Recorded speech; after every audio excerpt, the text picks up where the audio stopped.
so when we're auscultating the heart, most of the time we are listening for a regular rate and rhythm, because we know if we have an unusual rhythm, we could have atrial fibrillation. But we're also going to listen over each of the heart valves to hear if the sound is normal or if there's a murmur. So we remember the mnemonic, all physicians take money.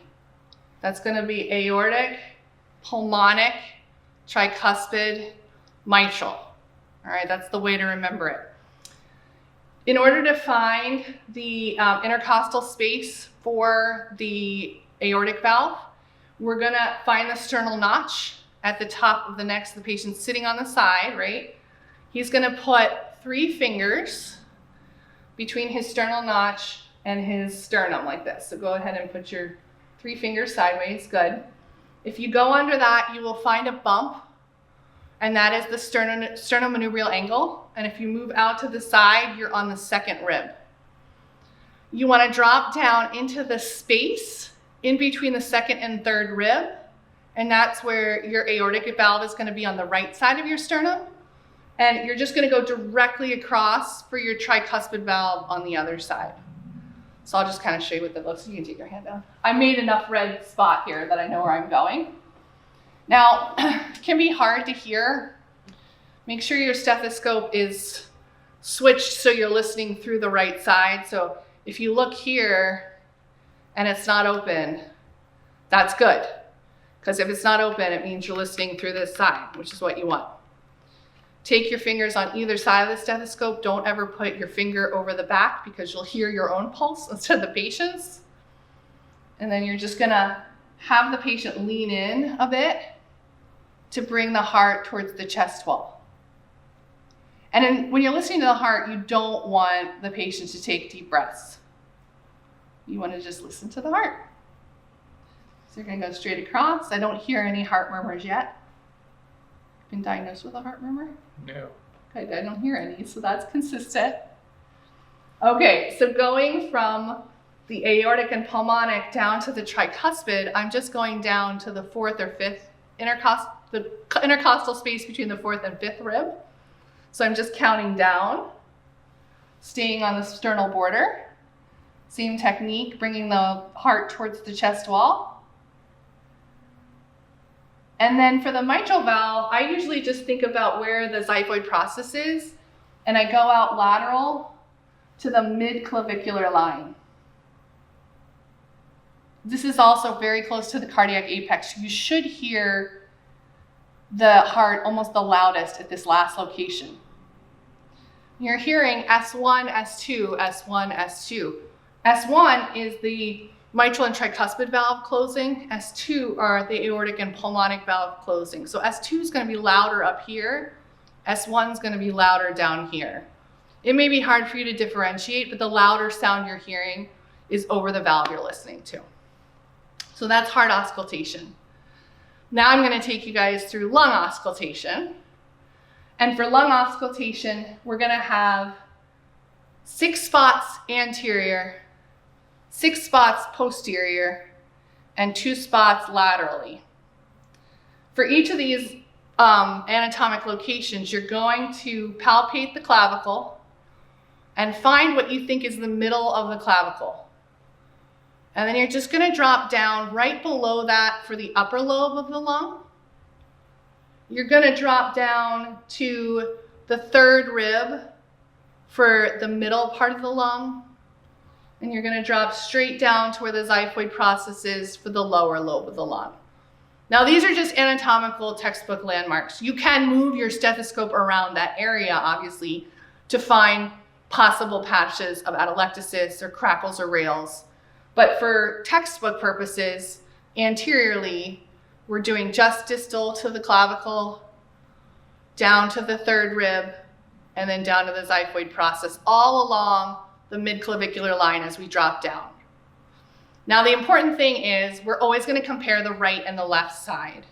So as I go down, I want to have the patient take a deep breath in, and I'm going to go side to side because I want to compare right to left. if I find any adventitious or abnormal sounds, I'm going to be able to compare right to left, especially if one of the lungs is normal and the other is not. And then we're going to go down here.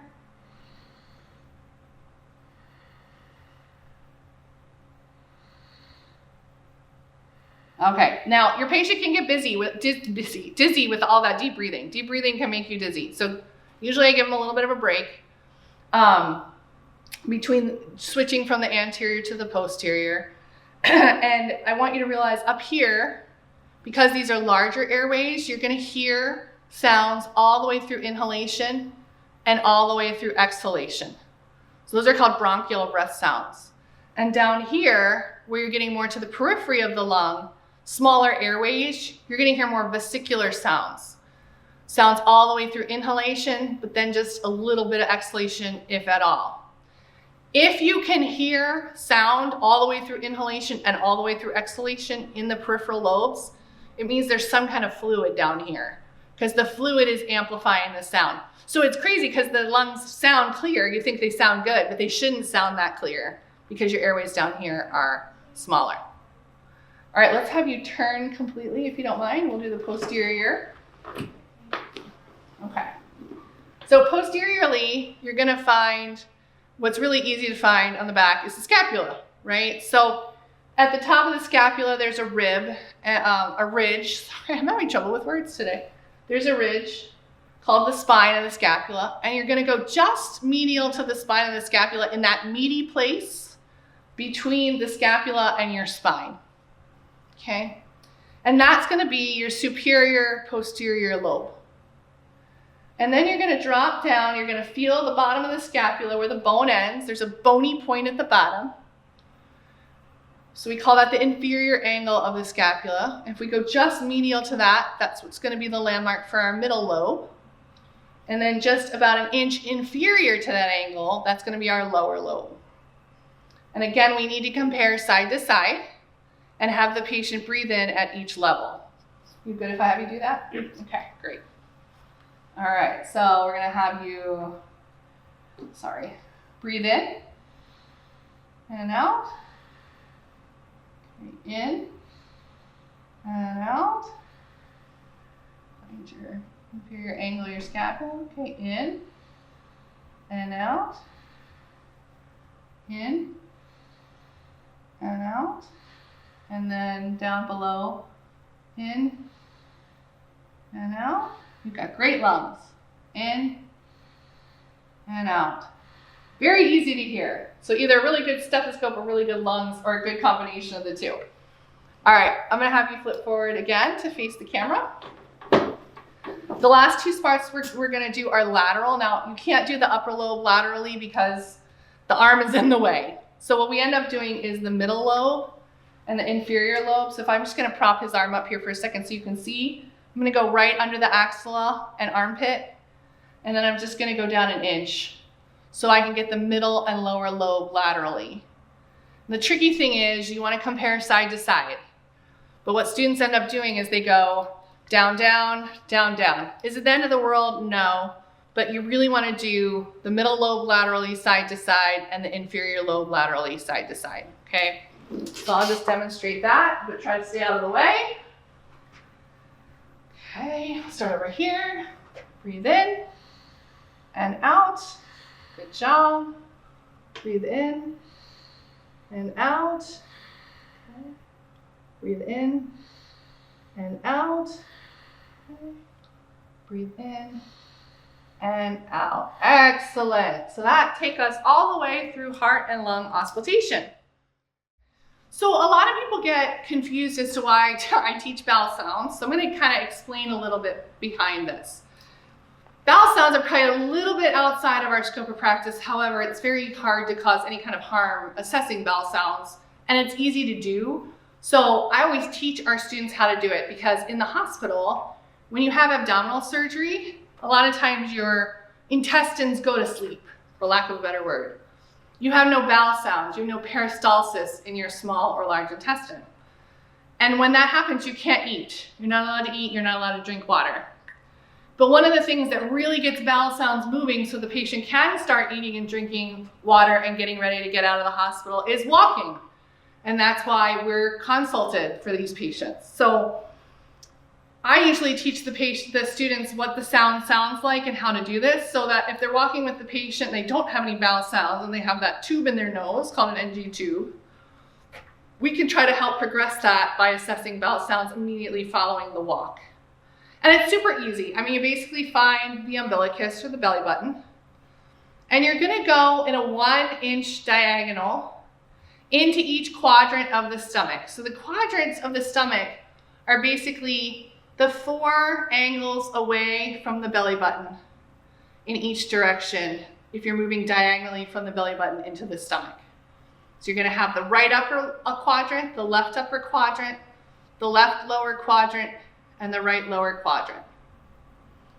And you're gonna see pain documented like that in the hospital chart. Patient has right upper quadrant pain, left lower quadrant pain, epigastric pain, which is stomach, intestinal pain, which is lower stomach, lower abdomen. So it's kind of important to know that there's a difference and what those things mean, so this helps you understand that as well. You have to listen for a full minute in each quadrant, and you're listening for, you have great bowel sounds.